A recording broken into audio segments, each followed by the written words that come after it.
Hi friends, welcome back to my channel. இன்றைக்கி நம்ம வெரைட்டியான ஒரு ஸ்நாக் ஐட்டம் பார்க்க போகிறோம்.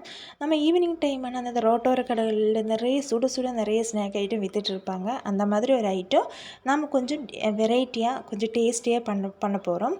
இதுக்கு நமக்கு ஃபஸ்ட்டு தேவை உருளைக்கிழங்கு தான். அந்த உருளைக்கிழங்கு நான் நல்லா கழுவி இப்போ தோலெல்லாம் நம்ம ரிமூவ் பண்ணிக்கலாம். அதுக்கப்புறம் பார்த்திங்கன்னா நல்லா க்யூப்ஸாக நீங்கள் கட் பண்ணி எடுத்துக்கோங்க. என்னோடய சேனல் நீங்கள் ஃபஸ்ட் டைம் தான் விசிட் பண்ணுறீங்கன்னா ப்ளேலிஸ்ட்டில் போய் பாருங்கள். கொஞ்சம் நல்ல நல்ல வீடியோஸ் எல்லாம் இருக்குது. உங்களுக்கு வீடியோஸ் எல்லாம் பிடிச்சிருந்தால் மட்டும் நீங்கள் சப்ஸ்கிரைப் பண்ணி ஆளுங்கிற ஆப்ஷன் மறக்காமல் எனேபிள் பண்ணி விட்டுருங்க. அப்போ தான் நான் போடுற நோட்டிஃபிகேஷனில் உங்களுக்கு வந்து சேரும்.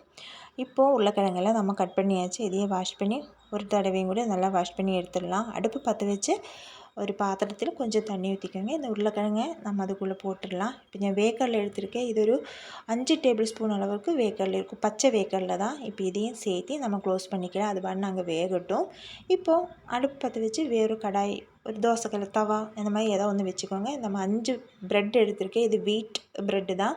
இதையும் நம்ம நல்லா டோஸ்ட் பண்ணி எடுக்க போகிறோம். டோஸ்ட் பண்ணிட்டு எப்படின்னா நம்ம ரஸ்கெல்லாம் எப்படி கட்டி பதவி இருக்கும் அந்த மாதிரி டோஸ்ட் பண்ணி நீங்கள் எடுத்துக்கோங்க. ஃபஸ்ட்டு ஹை ஃப்ளேமில் போட்டு லோ ஃப்ளேம்லேயே போட்டு எடுத்துக்கலாம். அது பண்ணி நாங்கள் உரமாக இருக்கட்டும். இப்போ அதை ரெடி ஆகிடுச்சு, அது ஆறட்டும். இப்போ நம்மளோட உருளைக்கிழங்கு வேக்கடலாம் வெந்துருச்சான்னு செக் பண்ணலாம். இப்போ பாருங்கள், அதெல்லாம் நல்லா வெந்துடுச்சு. இதுவும் அங்கே இருக்கட்டும். அது ஆறுனதுக்கப்புறம் நம்ம இதே தண்ணியெல்லாம் நல்லா வடிகட்டி நம்ம எடுத்துடலாம். இப்போது ஒரு மிக்ஸி ஜார் எடுத்துக்கோங்க. நம்மளோட டோஸ்ட் பண்ணி வச்சுருக்கோம் நம்மளோட ப்ரெட் எடுத்துடலாம். அதையும் அதுக்குள்ளே போட்டு நம்ம நல்லா க்ரஷ் பண்ணி எடுத்துகிட்டு வர போகிறோம். பாருங்கள், க்ரஷ் பண்ணியாச்சு. இந்த மாதிரி தான் நமக்கு வேணும்.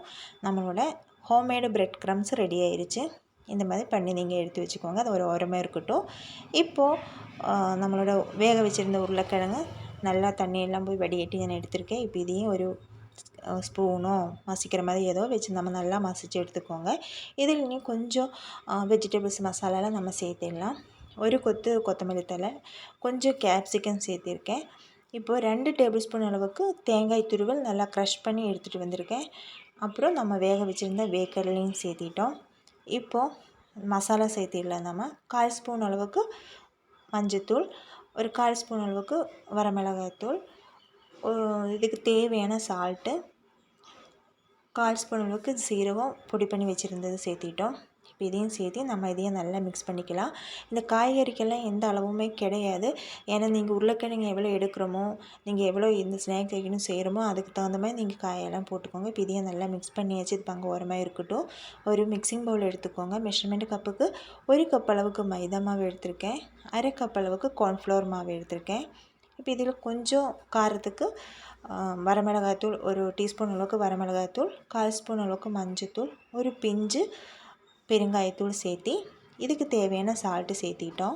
இப்போ இதையும் நம்ம நல்லா மிக்ஸ் பண்ணி விட்டுடலாம். மிக்ஸ் பண்ணதுக்கப்புறம் நம்ம கொஞ்சம் கொஞ்சமாக தண்ணி ஊற்றி நம்ம நல்லா பஜ்ஜிக்கு எப்படி மாவு பேசையும் அந்த மாதிரி எடுத்துக்கோங்க. ரொம்ப கட்டியாகவும் இல்லாமல் ரொம்ப தண்ணியாகவும் இல்லாமல் நம்ம மிக்ஸ் பண்ணி எடுத்துடலாம். பாருங்கள், இந்த மாதிரி தான் நமக்கு வேணும். இப்போ நல்லா மாவு நல்லா ரெடி ஆயிடுச்சு. இப்போ அங்கே வச்சுக்கோங்க வரமா. இப்போது நம்மளோட மிளகாய் இங்கே எடுத்துருக்கேன். 4 மிளகாய் எடுத்திருக்கேன். பஜ்ஜிக்கெல்லாம் செய்யும் இல்லையா, அந்த மிளகாய் தான். இப்போ இதை 4யுமே நம்ம நல்லா இந்த மாதிரி நடுவால் நல்லா கீறி விட போகிறோம். அதுக்குள்ளே இருக்கிற விதையெல்லாம் நீங்கள் குழந்தைகளுக்கு கொடுக்குற மாதிரி அந்த விதையெல்லாம் நீங்கள் ரிமூவ் பண்ணிக்கோங்க. நான் இப்போ விதையெல்லாம் எடுக்கலை, அது அப்படியே இருக்கட்டும்னு சொல்லிட்டு விட்டுட்டோம். பாருங்கள், 4யுமே ரெடி பண்ணியாச்சு. இப்போ நம்ம ஸ்டஃபிங் ரெடி பண்ணி வச்சுருக்கோம். உருளைக்கிழங்கு வேக்கடலை மிக்ஸ் இருக்கும் இல்லையா, அதே நாம் இந்த மிளகாய்க்குள்ளே போட்டு நல்லா ஸ்டஃப் பண்ணி எடுக்க போகிறோம். ஸ்பூனோ இல்லை கையோ ஏதோ வச்சு உங்களுக்கு எவ்வளோ அதுக்குள்ளே போக முடியுமோ அந்த அளவுக்கு நீங்கள் பார்த்து நல்லா ஸ்டஃப் பண்ணிக்கோங்க. பாருங்கள், கை வச்சு நல்லா ப்ரெஸ் பண்ணி விட்டுருங்க. இப்போ நாம் 4த்தையுமே இந்த மாதிரி செஞ்சு எடுத்துகிட்டு வந்துடலாம். நீங்கள் இந்த வீடியோஸ் எல்லாம் பார்க்குறது மட்டும் இல்லாமல் நீங்கள் வீட்டில் செஞ்சு பாருங்கள். செஞ்சு பார்த்து நம்ம குழந்தைகளை, வீட்டில் இருக்க பெரியவங்களுக்கெல்லாம் நீங்கள் செஞ்சு கொடுங்க. செஞ்சு நீங்கள் ஃபீட்பேக் எப்படி இருக்குதுன்னு சொல்லுங்கள். இப்போ 4யுமே இப்போ நாம் இது ரெடி பண்ணியாச்சு. இப்போ நாம் ரெடி பண்ணி வச்சுருக்க அந்த பஜ்ஜி மாவு இருக்கும், அதிலே நல்லா ஒன்று முக்கி எடுத்துக்கோங்க. அதுக்கப்புறம் ப்ரெட் க்ரம்ஸில் இப்படி ஸ்பூன் வச்சு நல்லா ஸ்ப்ரெட் பண்ணி விட்டுக்கோங்க. இப்போ எல்லாத்தையுமே நம்ம இந்த மாதிரி பண்ணி எடுத்துகிட்டு வந்துடலாம். நம்ம ஸ்கூல் விட்டு வரும் குழந்தைகளுக்கெல்லாம் நம்மளே வீட்டில் இந்த மாதிரிலாம் செஞ்சு கொடுத்தா கொஞ்சம் ஹெல்த்தியாகவும் கொஞ்சம் நம்மளுக்கு மனசுக்கு நிம்மதியாகவும் இருக்கும். எதுவுமே நம்ம எக்ஸ்ட்ரா ஃபுட் கலர் இந்த மாதிரியெல்லாம் எதுவுமே சேர்த்துல கொஞ்சம் ஹெல்த்தியான ஐட்டம் தான் அவங்களுக்கு செஞ்சு கொடுத்துருக்கோம் அப்படின்னு ஒரு இது இருக்கும் நம்மளுக்கு. அது இல்லாமல் இந்த வீடியோஸ் பார்த்துட்டு போகிறது மட்டும் இல்லாமல் செஞ்சும் பார்த்து அது இல்லாமல் கொஞ்சம் அப்ரிஷியேட் பண்ணுற மாதிரி நீங்கள் லைக் பண்ணுங்கள், கமெண்ட் பண்ணுங்கள். லைக் பண்ணி கமெண்ட் பண்ணால் மட்டும்தான் எனக்கு இன்னும் நல்ல டிஃப்ரெண்ட்டான கொஞ்சம் ஹெல்த்தியான வீடியோஸ் எல்லாம் போடுற கொஞ்சம் மோட்டிவேட்டாக இருக்கும். அது மட்டும் மறக்காமல் பண்ணுங்கள். இப்போ நம்ம நல்லா ஃப்ரை பண்ணி நம்மளோட கிறிஸ்பி அப்புறம் கொஞ்சம் காரமான நம்மளோட ஸ்நாக் ரெடி ஆயிடுச்சு. இப்போ அது இல்லாமல் கொஞ்சம் அந்த உருண்டை மாதிரி இப்போ நம்ம ஸ்டஃபிங் ரெடி பண்ணி வச்சுருந்தோம் இல்லையா, அது எனக்கு கொஞ்சம் மீதி இருந்தது. அந்த ஸ்டஃபிங்குமே பஜ்ஜி மாவுக்குள்ளே போட்டு நம்ம பிரெட் க்ரம்ஸில் போட்டு பெரட்டி அதையுமே நான் ரெடி பண்ணி எடுத்துட்டோம். இப்போது நான் வந்து கட் பண்ணி காமிக்கிறேன் உங்களுக்கு.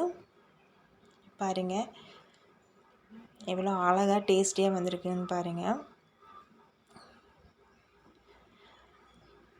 நாளைக்கு வேறு இனிமேல் டிஷ்ஷுமே வேறு. டாட்டா பாய்.